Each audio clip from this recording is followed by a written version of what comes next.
నమస్తే VBC on TV news కు స్వాగతం. ముందుగా ఈనాటి ముఖ్యాంశాలు. దేశంలో 9 చోట్ల వాణిజ్య బొగ్గు గనుల వేలం ప్రక్రియ పూర్తి. పారదర్శకమైన పాలసీ ఫ్రేమ్వర్క్ కు ఇది నిదర్శనమంటోన్న కేంద్రం. ప్రధాని మోదీతో డిప్యూటీ సీఎం పవన్ కళ్యాణ్ భేటీ. జల్ జీవన్ మిషన్ కింద ఏపీకి రావాల్సిన నిధులపై వినతి. మరోసారి ఉలిక్కిపడ్డ పరవాడ ఫార్మా సిటీ. టాగూర్ ఫార్మాలో విషవాయువు లీకై ఒకరి మృతి, పలువురికి అస్వస్థత. ముంచుకొస్తున్న తుఫాను, అప్రమత్తంగా ఉండాలంటూ అధికారుల హెచ్చరికలు.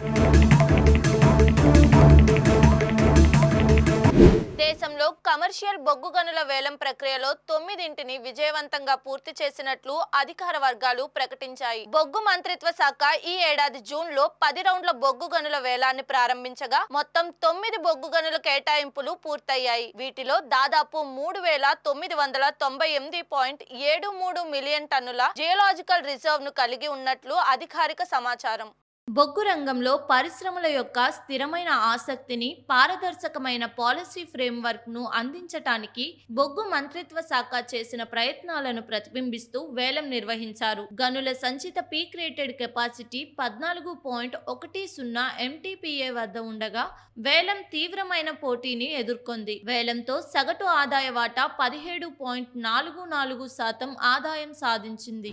ప్రధానమంత్రి నరేంద్ర మోదీతో AP deputy CM Pawan Kalyan భేటీ అయ్యారు. పార్లమెంటు భవనంలోని ప్రధానమంత్రి కార్యాలయంలో ఇరువురు సమావేశమయ్యారు. మహారాష్ట్ర ఎన్నికల్లో మహాయుతి తరపున ప్రచారంలో పాల్గొన్న పవన్ కళ్యాణ్ ఫలితాల తర్వాత ప్రధానమంత్రి మోడీని కలవడం ఇదే. జల్ జీవన్ మిషన్ అమలులో రాష్ట్రానికి రావాల్సిన నిధులు, ఆ పథకం కాలపరిమితిని పొడిగించాల్సిన అంశాలపై మోదీతో పవన్ కళ్యాణ్ చర్చించారు. అంతకు ముందు కేంద్ర మంత్రి భూపేందర్ యాదవ్ ను పవన్ కళ్యాణ్ కలిశారు. ఉప ముఖ్యమంత్రిగా బాధ్యతలు చేపట్టిన తర్వాత పలువురు కేంద్ర మంత్రులతో పవన్ భేటీ కావడం కూడా ఇదే తొలిసారి.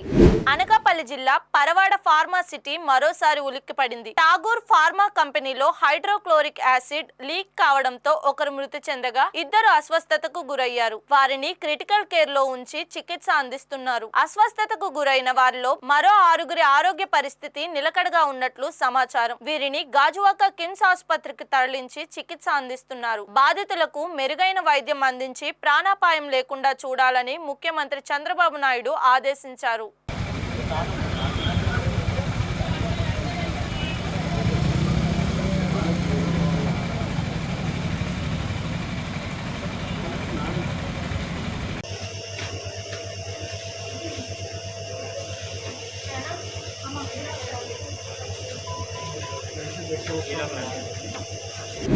నైరుతి బంగాళాఖాతంలో తీవ్ర వాయుగుండం కొనసాగుతోంది. ఇది మరింత బలపడి ఈ అర్ధరాత్రికి తుఫానుగా మారే అవకాశాలున్నాయని విశాఖలోని తుఫాను హెచ్చరికల కేంద్రం హెచ్చరిస్తోంది. ఈ ప్రభావం ఈ నెల 28 నుంచి మరింత పెరిగే అవకాశాలున్నాయని వాతావరణ శాఖ డ్యూటీ ఆఫీసర్ కుమార్ తెలిపారు. దీనిపై మరింత సమాచారాన్ని మా విబిసి ఆన్ టీవీ ప్రతినిధి శ్రీదేవి అందిస్తారు.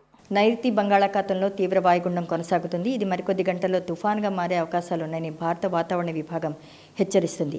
ఈ నేపథ్యంలో ఈ తుఫాను ప్రభావం కానీ, వాయుగుండ ప్రభావం కానీ ఆంధ్ర తీరం మీద ఏ విధంగా ఉండబోతోంది, అసలు ఈ తుఫాను ఆంధ్ర కోస్తా తీరాన్ని ఏమైనా తాకుతుందా, తాకే అవకాశాలు కానీ, తీరానికి సమీపంలో కానీ వచ్చే అవకాశాలు ఉన్నాయా, ఇటువంటి వివరాలన్నీ తెలియజేయడానికి మనతో పాటు విశాఖలోని తుఫాను హెచ్చరికల కేంద్రం వాతావరణాధికారి కుమార్ గారు ఉన్నారు మనతో పాటు. నమస్తే సార్. సార్, ఒక తీవ్ర వాయుగుండం కొనసాగుతుంది మనకి బంగాళాఖాతంలో. ఎక్కడుంది ప్రస్తుతానికి? నైరుతి బంగాళాఖాతంలో ఉన్న తీవ్ర వాయుగుండం ఉత్తర వాయువ్య దిశలో గడిచిన కొన్ని గంటల్లో పయనించి ఇప్పుడు నైరుతి బంగాళాఖాతంలోనే తీవ్ర వాయుగుండంగా కొనసాగుతూ 8.5 డిగ్రీల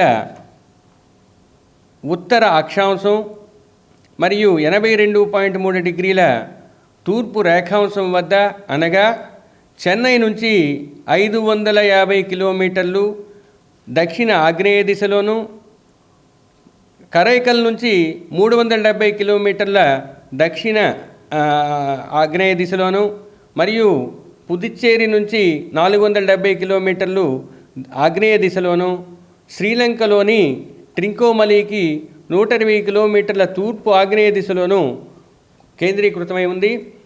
ఈ వాయుగుండం రాబోయే 12 గంటల్లో తీవ్ర వాయుగుండం నుంచి ఉత్తర వాయువ్య దిశలో పయనించి తీవ్రత చెంది సైక్లోన్గా పరిణమించే అవకాశం ఉంది.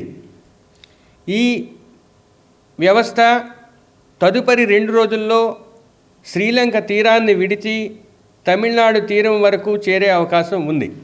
దీనివలన కోస్తా ఆంధ్రప్రదేశ్లో వర్షాలు ఉంటాయి.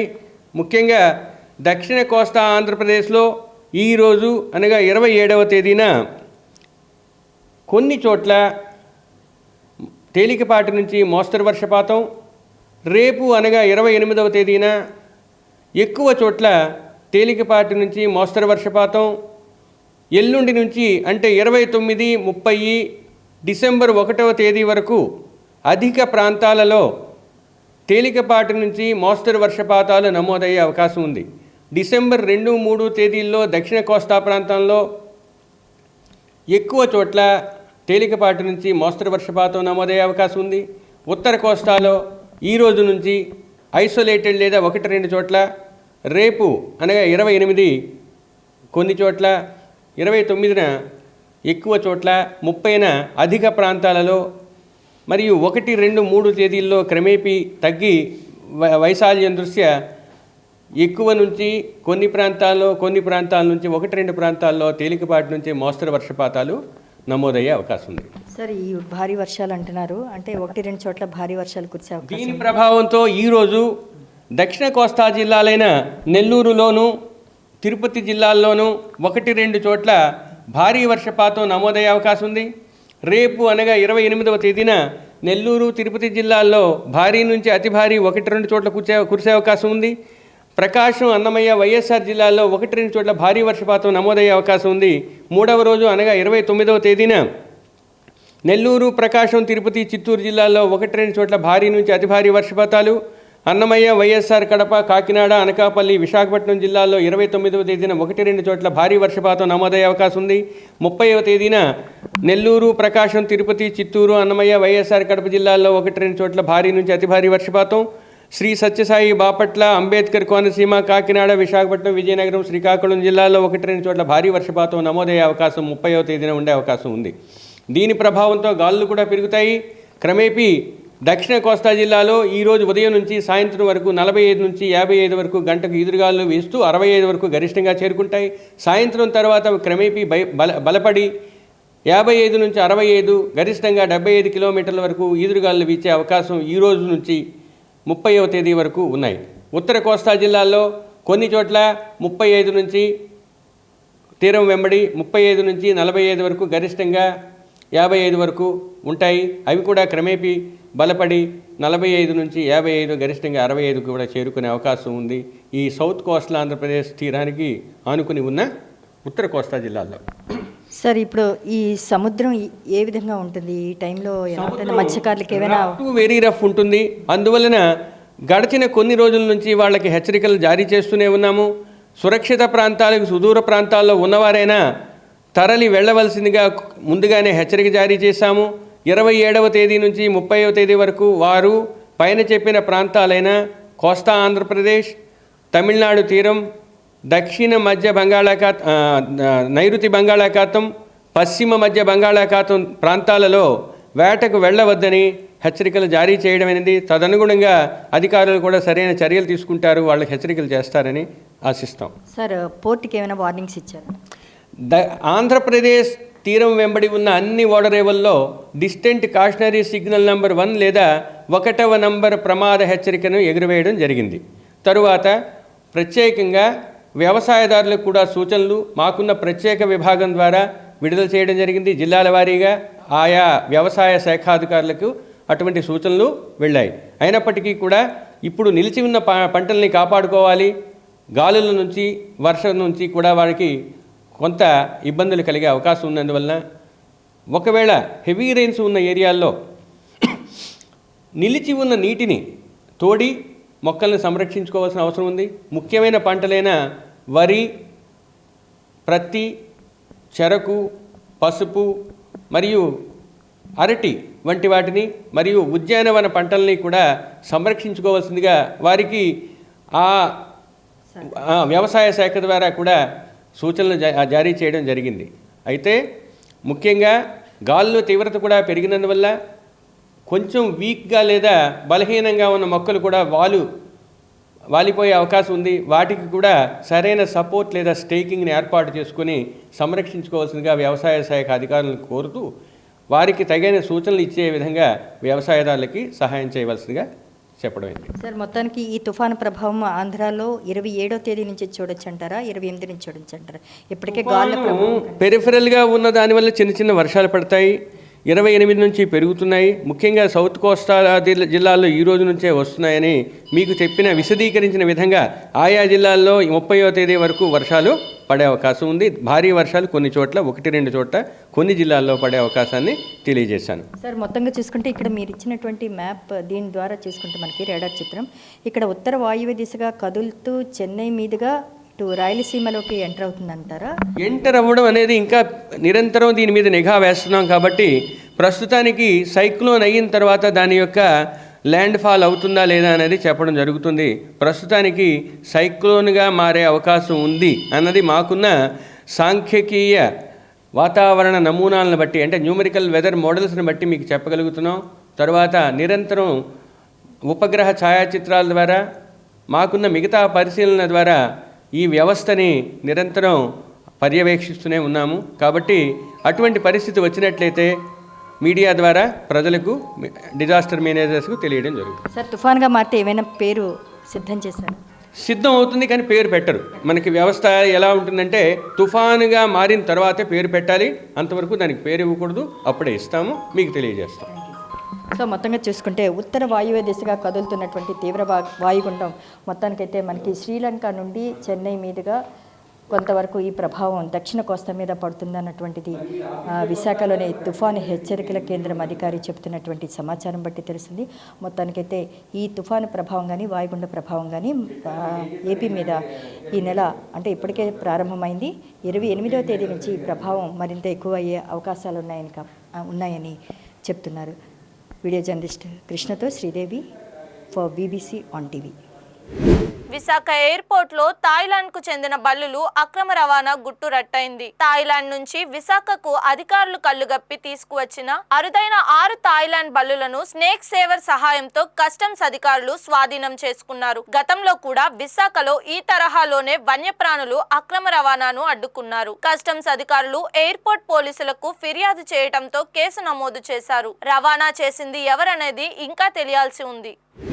తిరుపతి జిల్లా కలెక్టర్ కార్యాలయంలో ప్రజా ఫిర్యాదుల మేరకు PGRS చలానా ప్రకారం తిరుపతి రూరల్ మండలం రెవెన్యూ అధికారులు స్పందించి క్షేత్రస్థాయిలో సర్వే చేయడం జరిగింది. తిరుపతి రూరల్ మండలం ధనలక్ష్మి నగర్ అవిలాల రెవెన్యూ దాఖలో సర్వే నెంబర్ 142/A/25లో వి మాధవి 2013వ సంవత్సరంలో 19 అంకణాలు స్థలం నాన్ అప్రూవల్ కొనడం జరిగింది. అయితే కొంతమంది ఆ స్థలంలో పబ్లిక్ రోడ్డు అనుకొని మట్టి వేయడంతో వెంటనే ఆ స్థలంకు చెందిన మాధవి అధికారులకు ఫిర్యాదు చేయడంతో రూరల్ మండలం రెవెన్యూ అధికారులు సర్వే అర్జీదారుడు సమక్షంలో 142/25లో నాన్ అప్రూవల్ ప్లాట్ లోని 20వ పార్ట్ చేసి ఈ స్థలం రోడ్డు స్థలం కాదని మాధవి పేరుతో ఉన్న స్థలంగా సర్వే చేసి రికార్డు ఇవ్వడం జరిగింది.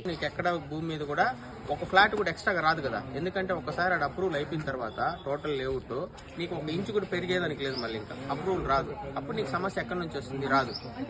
అన్అప్రూవల్ అంటే ఏమవుతుంది? అన్అప్రూవల్ అంటే దాని కండిషన్ ఎట్లుంటుంది అంటే, నా దగ్గర 1 ఎకరా ల్యాండ్ ఉందనుకో, నేను ఈడు కొంచెం అమ్ముతా, ఆడు కొంచెం అమ్ముతా, ఆడు కొంచెం అమ్ముతా, నా ఇష్టం వచ్చినట్టు నేను అమ్ముకుంటా ఉంటాను. దానికి ఒక డయాగ్రామ్ కానీ ఒక స్కెచ్ కానీ ఎటువంటిది ఉండదు. అంటే వాళ్ళు జెన్యున్ గా కరెక్ట్ గా అమ్మింటే వాల్యుబుల్ అవుతుంది. జెన్యున్ గా అమ్మకుండా ఒకవేళ డబుల్ రిజిస్ట్రేషన్ కొన్ని చేస్తారు, ఆడమ్మింటారు, మళ్ళా కూడా ఆడమ్ముతాడు, ఈడమ్మింటాడు, మళ్ళా కూడా ఈడమ్ముతాడు, అట్లా కొన్ని చేస్తా అంటారు.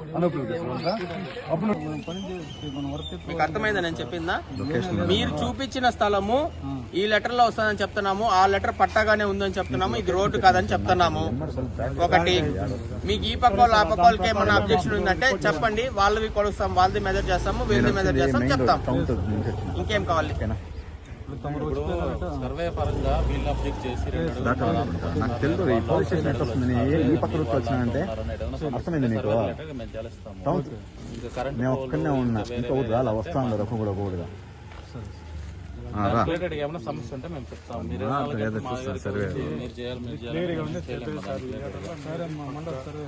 మీరు లెటర్లో కొనిండారు 125/142/25లో కొనిన్నారు.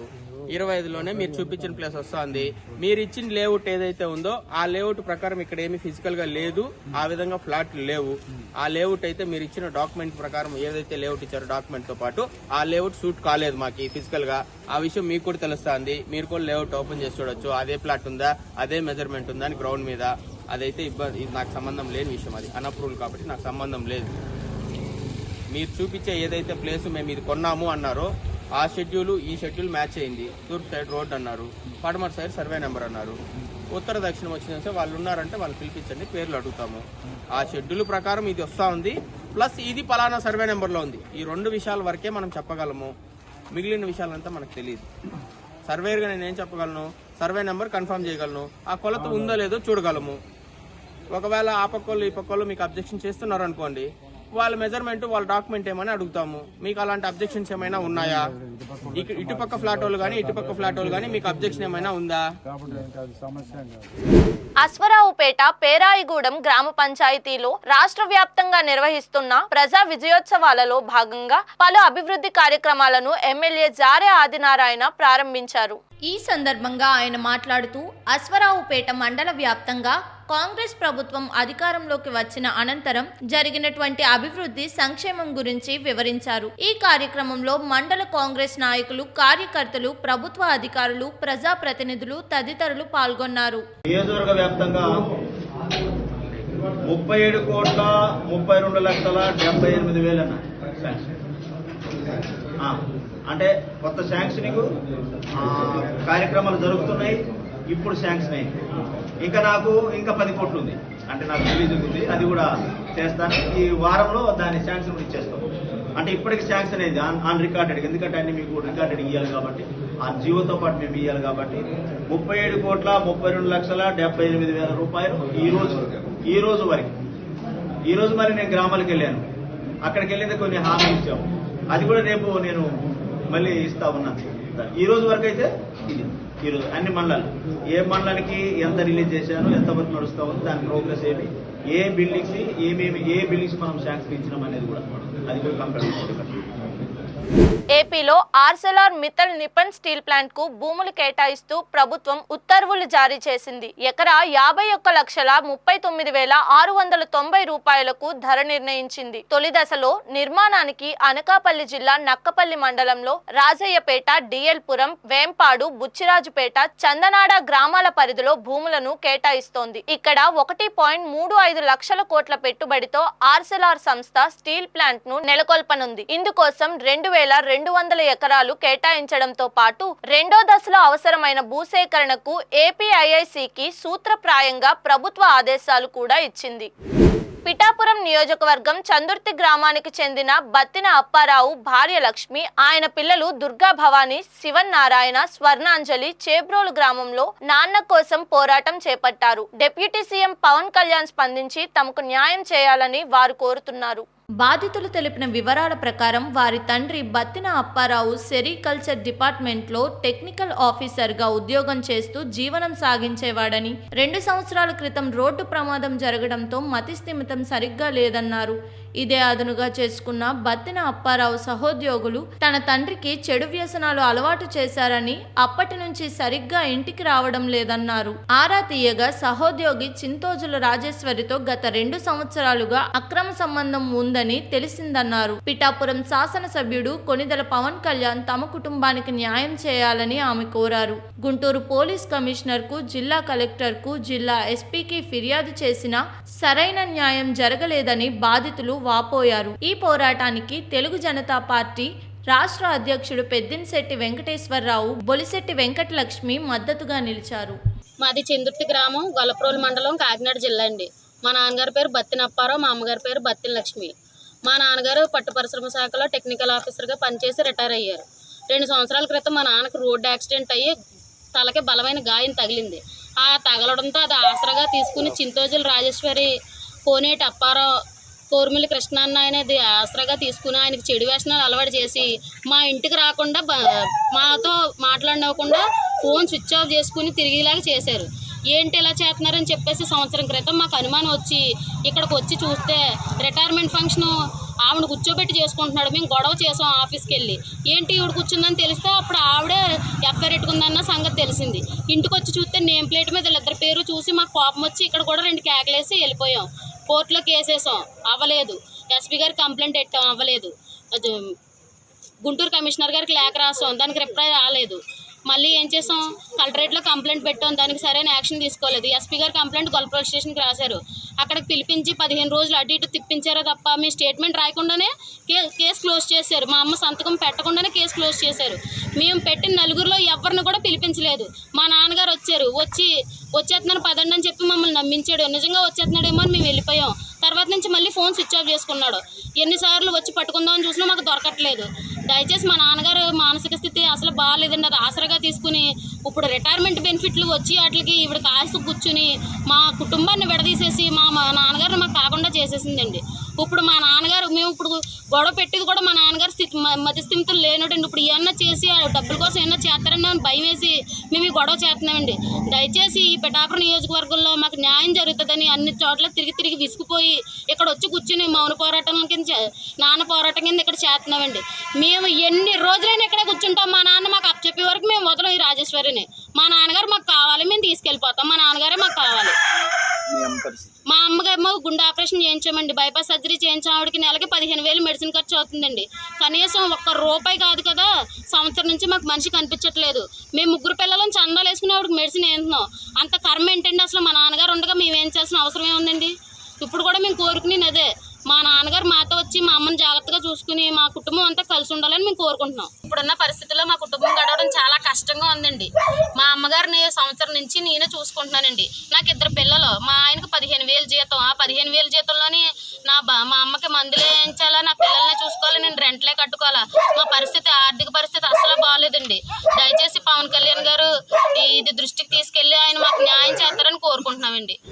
కనీస మౌలిక సదుపాయాలకు నోచుకొని చత్తాం గ్రామంలో గిరిజనుల అవస్థలపై టీడీపీ స్పందించింది. వారి నివాసాలకు వెళ్లి నిత్యావసర వస్తువులను పంపిణీ చేసి ఏ అవసరం వచ్చినా అండగా ఉంటామని ప్రకటించింది. అల్లూరి సీతారామరాజు జిల్లా ముంచంగిపుట్టు మండలం మాకవరం పంచాయతీ గ్రామ పరిధిలో కొత్తగా ఏర్పాటైన చత్తాం గ్రామస్తులు ఏడుకొండల బంద అనే గ్రామం నుంచి వలస వచ్చారు. వీరు వచ్చి 7 ఏళ్లైనా పట్టించుకున్న వారెవరూ లేరని టీడీపీ అరకు పార్లమెంటు నియోజకవర్గ ఆర్గనైజింగ్ సెక్రటరీ పాంగి శాస్త్రిబాబు అన్నారు. వీరికి ప్రభుత్వం నుంచి అందాల్సిన అన్ని ప్రయోజనాలను కల్పిస్తామని హామీ ఇచ్చారు. మిత్రులారా, అందరికీ నమస్కారం.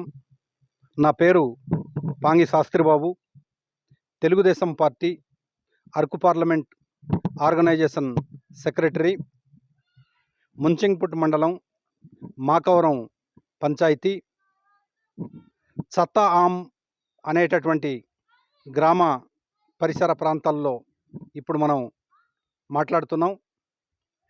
ఈ యొక్క గ్రామం కొత్తగా ఏర్పడింది. ఈ యొక్క గ్రామ సమస్యల మీద గడిచినటువంటి 10-20 రోజులుగా టీవీల్లో, ప్రసార మాధ్యమాల్లో ప్రసారం అవుతూ ఉంది. ఇది ఇక్కడ ఏదైతే గ్రామస్తులు ఈరోజు 7 కుటుంబాలు, 21-22 మంది సభ్యులు ఉన్నారు. వీరు గడిచినటువంటి కాలంలో బాబుసాల పంచాయతీ ఏడుకొండల బంద అనే గ్రామంలో నివాసం ఉండేవారు. కొన్ని కారణాల వల్ల వీళ్ళ యొక్క పాపులేషన్ పెరగడం, కుటుంబం పెరగడం, అక్కడ భూమి తక్కువగా ఉండడం, జీవన ఉపాధి కోసం ఈ యొక్క ప్రాంతాన్ని ఎంచుకున్నారనేది వీరి ద్వారాగా మనకు తెలుస్తూ ఉంది. వీరు ఏడుకొండల బంద అనేటటువంటి గ్రామంలో ఉన్నప్పుడు కొంతమందికి రేషన్ కార్డులు కొన్ని కుటుంబాలకు ఉన్నాయి, ఆధార్ కార్డులు ఉన్నాయి. అయితే వీరు ఈ ప్రాంతానికి చత్తా ఆమ్ అనేటటువంటి గ్రామ పరిసర ప్రాంతాల్లో వచ్చి సుమారుగా 6-7 సంవత్సరాలు కావస్తూ ఉంది. వీరు గడిచిన కాలంలో రేషన్ కార్డులు కానీ, ఆధార్ కార్డులు కానీ ఉన్నప్పటికీ ప్రభుత్వం నుంచి వచ్చేటటువంటి రేషను ఇప్పటి వరకు కూడా తీసుకోవటం అనేది లేదు. ఈ ప్రాంతంలో పోడు వ్యవసాయానికి అనుకూలంగా ఉంటుంది, కుటుంబ పోషణ జీవనం బాగుంటుందనేటటువంటి ఒక ఉద్దేశం మీద ఈ ప్రాంతాన్ని ఎంచుకోవడం అనేది జరిగింది. ఈ గ్రామంలో వీరికి ఈ గ్రామం పేరు మీదుగా ఆధార్ కార్డులు కానీ రేషన్ కార్డులు లేవు. గడిచిన వీళ్ళు నివసించినటువంటి ఏడుకొండల బందార్ అనేటటువంటి గ్రామంలో పేరు మీద ఉంది. వీరు అక్కడ ఏదైతే ఆ గ్రామంలో ఉందో ఆ గ్రామం నుంచి ఈ గ్రామంలో ట్రాన్స్ఫర్ చేసుకోవాలంటే ఇక్కడ గ్రామం పేరు ముందు కొత్తగా రావాల్సినటువంటి అవసరం ఉంది. ఈ గ్రామంలో కొత్తగా పేరు లేదు, ఊరు లేదు, అసలు గ్రామం ఉందన్న సంగతే చాలామందికి తెలియదు. వాస్తవం చెప్పాలంటే మాకు కూడా తెలియదు. ఈ మీడియా ద్వారాగా ఈరోజు తెలిసింది కాబట్టి తెలుగుదేశం పార్టీగా ఈరోజు ఈ యొక్క ప్రాంతాన్ని పర్యటించడం జరిగింది. పెద్దలు అందరి దగ్గర ఈ యొక్క సమస్య తీసుకుపోతాం, ఆ విధంగా ఈ సమస్య పరిష్కారం అయ్యే విధంగా చర్యలు చేపడతామని చెప్పేసి తెలుగుదేశం పార్టీగా మేము వీరందరికీ హామీ ఇస్తున్నాం. ఎవరు కూడా ఆందోళన చెందవలసినటువంటి అవసరం లేదని చెప్పేసి మరొకసారి తెలియజేస్తున్నాం. ఈ సమస్య మీద సామాజిక కార్యకర్తలు, వివిధ సంఘాలు, పెద్ద మనుషులు, ఈ యొక్క పంచాయతీ ప్రజాప్రతినిధులు, మండల స్థాయి అధికారులు చాలామంది పర్యటించి ఉన్నారు, చాలామంది పోరాడుతూ ఉన్నారు. వారందరికి కూడా తెలుగుదేశం పార్టీ సంపూర్ణంగా వారందరికి కూడా అభినందన తెలియజేస్తూ ఉంది. భవిష్యత్తులో ఈ సమస్యలు పరిష్కారం అవ్వడం కోసం చిత్తశుద్ధితో తెలుగుదేశం పార్టీ పనిచేస్తుందని చెప్పేసి ఈ సందర్భంగా మీ అందరి ముందు తెలియజేస్తున్నాం మిత్రులారా. అధికార పార్టీ నాయకులు తమ కష్టాలను గుర్తించి రావడం ఎంతో ఆనందంగా ఉందని గ్రామస్తులు ఆనందం వ్యక్తం చేశారు. ఇప్పుడు మన ఊరికి వచ్చారేంటంటే మన టీడీపీ నాయకులు వచ్చారు, మన దృష్టి పెట్టుకుని మళ్ళీ వచ్చారండి మన కర్మ చూసి. ఇప్పుడు మనకి ఇల్లు లేదు, రోడ్డు లేదు, కరెంట్ లేదు, పైపు లేదు. ఇప్పుడు మనకి ఇప్పుడు బతుకుతున్న విలువలో మాకేంది లేదు సారు, అది చూసి మనకి వచ్చారు సార్, మన కర్మ చూసి వచ్చారండి. మనకి బియ్యం ఇచ్చారండి, మనకి వండుకునే దారిలోని మనకి బియ్యం ఇచ్చారండి, అది వండుకొని తినండి అని ఇచ్చారు సార్. ధన్యవాదాలండి, నమస్కారాలు అండి. హనీ ట్రాప్ కేసులో అరెస్ట్ అయి రిమాండ్లో ఉన్న జాయ్ జమీమా నిందితురాలు కాదని బాధితురాలంటూ అమలాపురం మాజీ ఎంపీ హర్షకుమార్ అన్నారు. ఆమెను అరెస్టు చేసిన తీరు, నమోదైన సెక్షన్లో కుట్రకోణం కనిపిస్తోందంటూ విశాఖలోని ప్రెస్ క్లబ్ లో మీడియా సమావేశం నిర్వహించారు. విశాఖ సెంట్రల్ జైల్లో ఆమెను కలిసి అనేక విషయాలు తెలుసుకున్నామన్నారు. హనీ ట్రాప్ తో చాలా మందిని ఆమె మోసం చేసి దోచుకుందంటూ సోషల్ మీడియాలో వచ్చిన కథనాలను ఖండిస్తూనే విశాఖ నగర సిపిపై అసహనం వెళ్లగక్కారు. ఈ కేసులో లోతైన దర్యాప్తు జరగాలంటే సిబిఐకు అప్పగించాలని హర్షకుమార్ తో పాటు రిటైర్డ్ సిఐ సోల్మన్ రాజు డిమాండ్ చేశారు. ఇప్పుడే నేను విశాఖ ఉమెన్స్ సెంట్రల్ జైలుకి వెళ్ళి జాయ్ జమీమాని కలిసి వస్తున్నాను. అంటే జాయ్ జమీమా హనీ ట్రాప్ అని అమ్మాయి హనీ ట్రాప్ చేసి చాలామందిని దోచుకుందని, చాలా ట్రాప్ చేసి ఆమె వెనకాల పెద్ద ముఠా ఉందని రకరకాల కథనాలు వచ్చినాయి. వైజాగ్ సిపి బక్షి ఆయన అయితే ఏకంగా పోలీస్ కస్టడీకి ముందుగానే అమ్మాయి దగ్గరికి వెళ్ళి చేస్తే నేను ఎక్కడ ఇన్ఫ్లుయెన్స్ అయిపోయి హిప్నాటిజంలోకి వెళ్ళిపోతానేమో అని భయపడి పోలీస్ కస్టడీ అరెస్ట్ చేసేంతవరకు అమ్మాయి దగ్గరికి వెళ్ళలేదని స్వయంగా ఒక ఇంటర్వ్యూలో చెప్పాడు. ఇవన్నీ చూసిన తర్వాత మీరు కూడా జనరల్గా MRP rating, honey trap case, ఒక అమ్మాయి చాలామందిని హనీ ట్రాప్ చేసింది, జనరల్గా అందరూ ఇంట్రెస్ట్ చూపెడతారు. ఇంకా యూట్యూబ్ ఛానల్కి అయితే పండగ. ఆడెవడో ఉన్నాడు, ఆడి పేరేందండి, ఆడు జూడే గిడో ఆయ జూడే ఆవిడ ఉన్నాడు ఆడైతే ఇంకా ఎంత దారుణంగా అమ్మాయి క్యారెక్టర్ని అసాసినేషన్ చేశారంటే అందరూ కలిసి, ఎక్స్పెషల్లీ ఎస్పీ అంటే I mean commissioner of police Visakhapatnam, the great Bakshi IPS. 69 of BNS ప్రకారం 10 సంవత్సరాలు జైలు శిక్ష. మీకు అన్నీ తెలుసుండి, పోలీసులు అన్నీ తెలుసుండి, మరి ఒక మ్యాట్రిమోనియల్ ఇష్యూలో పోలీస్కి ఏ విధమైన సంబంధం ఉండకూడదు. ఎందుకంటే కాగ్నైజబుల్, నాన్ కాగ్నైజబుల్ అని ఉంటాయి. మ్యాట్రిమోనియల్ ఇష్యూస్లో పోలీసు అసలు వేలు పెట్టడానికి వీల్లేదు. డైరెక్ట్గా వాళ్ళు కోర్టుకే వెళ్ళాలి తప్ప ఇది చేయడానికి వీల్లేదు. కానీ ఇలాంటి మ్యాట్రిమోనియల్ ఇష్యూస్లో పెళ్లి కొడుకునేమో తల్లిదండ్రులకు అప్పచెప్పేసి ఫారెన్ పంపించారా, పెళ్లి కూతురునేమో ఆఫీస్ నుంచి పోలీసులకు అప్పచెప్పి కంచరపాలెం పోలీస్ స్టేషన్ పంపించి వెంటనే ఆ అమ్మాయిని రిమాండ్ పంపించారా. రాత్రి మధ్యాహ్నం 3 గంటలకు ఎఫ్ఐఆర్ వేశారు. ఏం ఇన్వెస్టిగేషన్ చేశారో తెలియదు. ఉదయం 5వ తారీఖు ఉదయం కల్లా ఆమె రిమాండ్కి వెళ్ళిపోయింది. ఎందుకు నేను అంత గ్యారంటీగా చెప్పగలుగుతున్నానంటే 5వ తారీఖు ఉదయం 10 గంటలకి ఈ అమ్మాయి ఇల్లు సెర్చ్ చేశారు.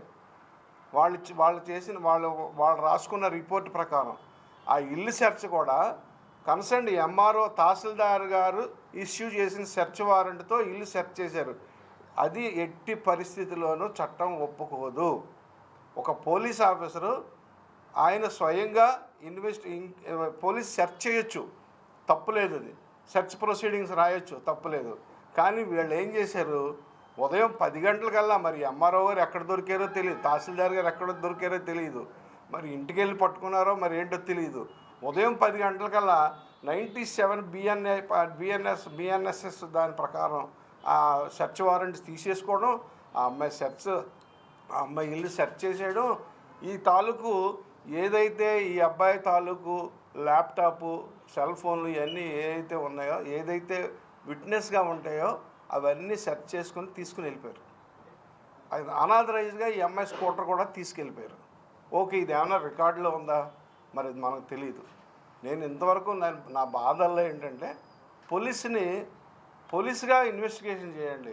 ఎవరో మనకి ఏదో చెప్పారు, ఎవరో మనకి ఏదో చేశారని కాకుండా, ఏమంటే ఒక స్త్రీ సొంతంగా తనంతట తానుగా బతుకుదామని సిటీ వస్తే ఆమెకి ఇన్ని రకాలుగా ఇబ్బంది పెడితే మరి ఎంత దారుణం అది. మరి ఆల్రెడీ ఎవరైతే అజామ్ ఖాన్ అన్న ఉన్నాడో అతను 3 months పైన అతను లివింగ్ టుగెదర్, వైజాగ్లోనే లివింగ్ టుగెదర్, హైదరాబాద్లో 1 నెల ఎంతో లివింగ్ టుగెదర్ అతను.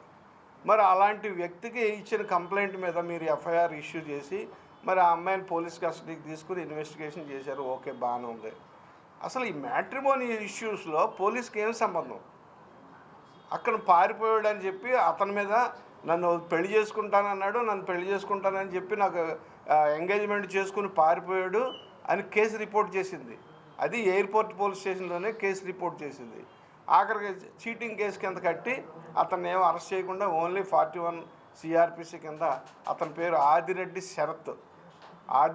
శరత్ అనే అబ్బాయిని 41 సిఆర్పిసి నోటీస్ ఇచ్చేసి పంపించేశారు. ఓకే, ఇవన్నీ పోలీసులో ఇన్వెస్టిగేషన్ తప్పు పట్టట్లేదు.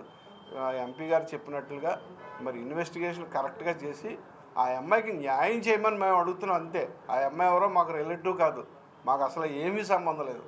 ఆ అమ్మాయి మరి ఎక్కడి నుంచి వచ్చిందో కూడా మాకు తెలియదు. కేవలం ఏంటంటే ఒక స్త్రీకి అన్యాయం జరుగుతుందనే బాధతో నేను ఇవన్నీ చేయడం జరిగింది. ఈ వార్తలు ఇంతటితో సమాప్తం. మరిన్ని విశేషాలతో మళ్ళీ కలుద్దాం.